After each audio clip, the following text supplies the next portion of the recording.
November is Appreciation Month for the IDF wounded. Here in Israel, wounded and disabled IDF heroes and service members are honored. Their contributions to the safety and security of the Jewish state celebrated. With me now is a special guest, Dana Pinasov, a former IDF soldier, border police medic officer who was critically wounded at the Jaffa Gate in Jerusalem 25 years ago by a suicide bomber. She was severely burned. Doctors told her parents she would have only 48 hours to live.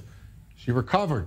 Countless surgeries, skin grafts, months of hospitalizations later, Dana became a full-time volunteer and is with me now to talk more about her service and her volunteer work. Dana, thanks so much for being with me. Can you tell me a little bit about the injuries that happened to you after this bus suicide bombing attack?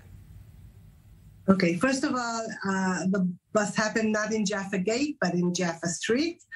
I was on the bus on my way to the army base I was serving in, and when the suicide bomber activated his bomb, I was sitting exactly on this gas tank, and I caught flame in seconds. I tried to scream for help and lost my consciousness. And only when they started taking out the dead bodies from the bus about 15, 20 minutes later, they realized I'm alive and took me out of the bus. I was critically injured, as you said. I had multiple blast injuries on top of the burns, and that is why they didn't think I was going to make it. How difficult was the recovery? And can I ask, Dana, in some ways, are you still, if not physically, but mentally, still recovering and will be for the rest of your life? Yeah, I will be.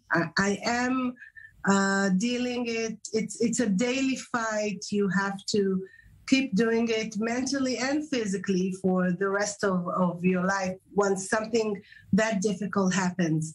So it will never be over. But I think the fact that I have tons of optimism and an amazing life, and the fact that I am contributing to others, that is what helps me to keep moving. Dana, tell me more about the volunteer work that you did, that you started after you began the recovery. Why is this work so important to you? I lost my job at the police when I was 27 years old after the bus bombing, and I was already a mother of two amazing infants, but I needed a reason to wake up in the morning, to feel that I'm still worth something and that I'm doing something valuable for others. So I started volunteering in a kids shelter with elderly people. At some point, I joined a board of the Zahal Disabled Veterans Organization. I was the first woman on the national board. And in the past few years, I started a program called Kids of Courage with the Zahal Disabled Veterans Organization and with our Friends Association in Canada, the Beit Halochem Canada. We are taking kids of severely disabled veterans to a 4 weeks summer camp experience in Canada. Our kids, the ones who grow up in our shadow, with some of us having post-traumatic stress symptoms, others are amputated or paraplegic, quadriplegic.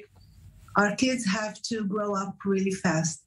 And the point of this program was to make them feel kids again, to let them spread their own wings as kids and know that life can be good. Dana, so this is... How do you find the strength to do this work after everything that you've been through?